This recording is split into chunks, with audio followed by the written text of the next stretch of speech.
that the people you grow up around, and that's the people who kind of shape the person you are. And it's very easy to see how she came the person that swept my brother off her feet. And it was so nice meeting everybody. That wasn't my speech. Sorry if this runs long. I'm really going to try not to lose my shit, but I probably am. The best story I thought about today for me and my brother was, man, I was like 6 years old, and my mom bought me this awesome G.I. Joe. It was so kick-ass. It was camouflage G.I. Joe. And when you put him in the sun, his like face turned to camo, and it was tan, and I was the first person on my block that did it. And man, I mean, girls loved me, boys wanted to be me. I mean, it was great. And about a week having this toy, I couldn't find it anywhere in my house. And come to find, Ben borrowed it. So I go finding this G.I. Joe, and I run around outside. And by the time I get to this little guy, he's going from like white American hero to like West African pirate. I mean, he was ruined. And I was, come on. Man, so I go in the house and I'm slamming the doors. And I'm like, Mom, Ben is the worst brother ever. He sucks. And she's like, don't talk about your brother like that. Damn it, she's too close to him. I'm like, I gotta get to, Dad's a reasonable man. And if you know anything about my house in Ohio I could always find my dad in the basement at his workshop. And there's this big green work table and these two little green chairs, one swiveled, one didn't, the swivel one was mine. And I could sit down there forever and just ask Dad questions. Dad, what's the tallest mountain in the world? Mount Everest. Can you jump over it? Yeah. Great. So, I was like, I'm going to go talk to Dad about this. So, man, I stomped my way down there, and I'm like, Dad, I hate Ben.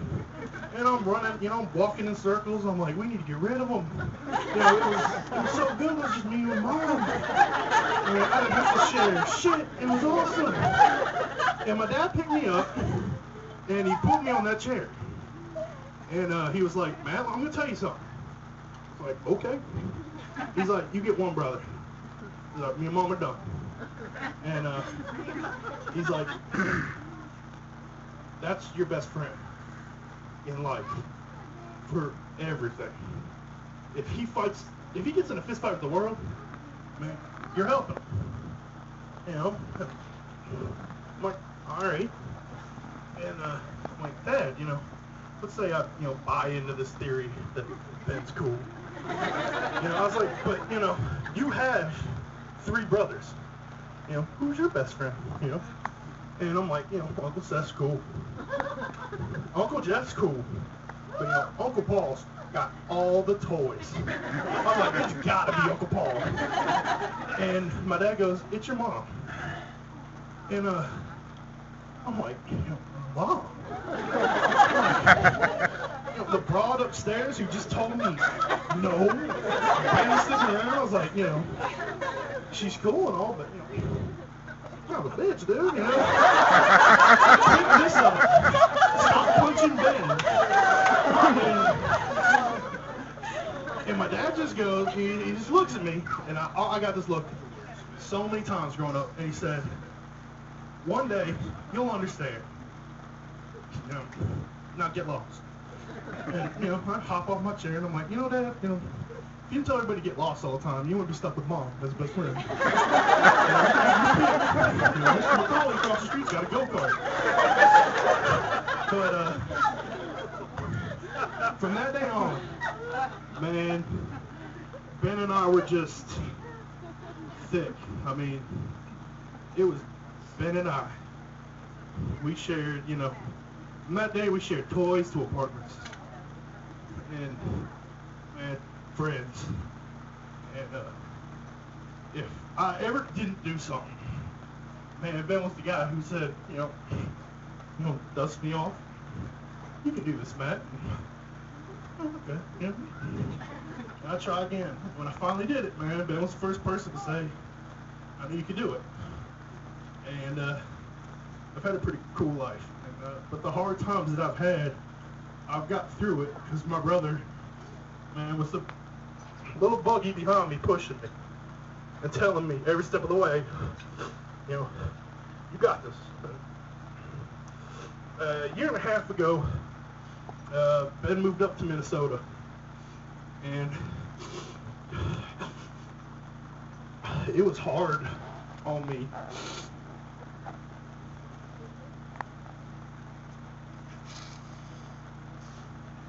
Told y'all I'd give this shit. But it was really hard because I was walking around without that safety net. And I was walking around without that part of me, it seemed. And it was so hard. And then I moved up here and I was playing anyways, it wasn't just because of him. But I moved up to Minnesota and it wasn't the same. And I don't mean that in a bad way. It just wasn't the same, No longer could we just sit around and, joke about, naked girls and stuff. It was just different, and it's hard to, I can't tell, what that difference is, but it's different, and I couldn't figure it out. And then the other day, I'm over at my mom and dad's helping them unpack, and I take something to my dad's workroom, and I see that table, and that whole conversation came back. And, Dad, you're right.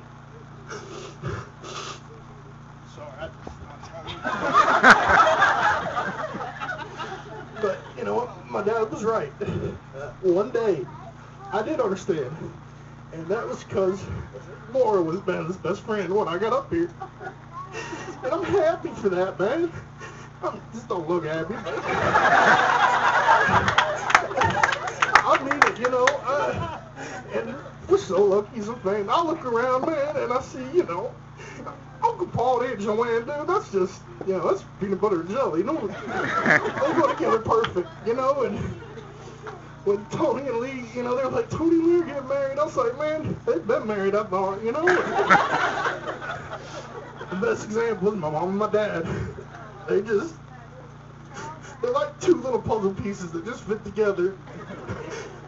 She's funny, he won't shut up. My dad's scary and doesn't talk.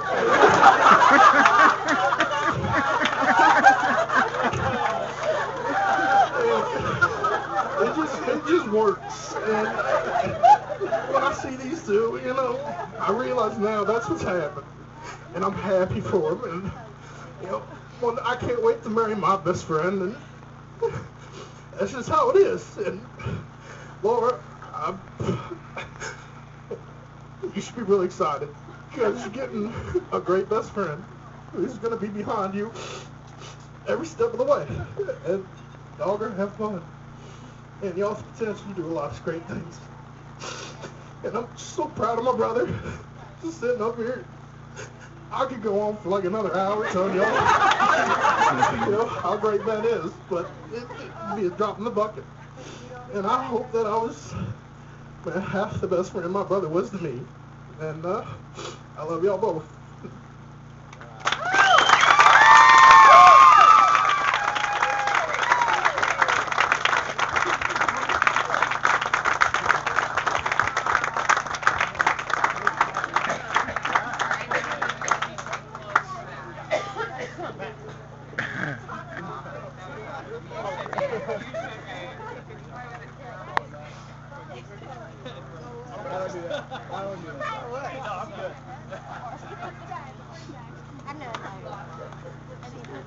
Nobody wants to follow that, so I think we're about to clear some tables out, and it's usually a $1 dance, but she's good looking, so we're going to do like $2.50 dance here. So we're going to move some stuff out in a second here.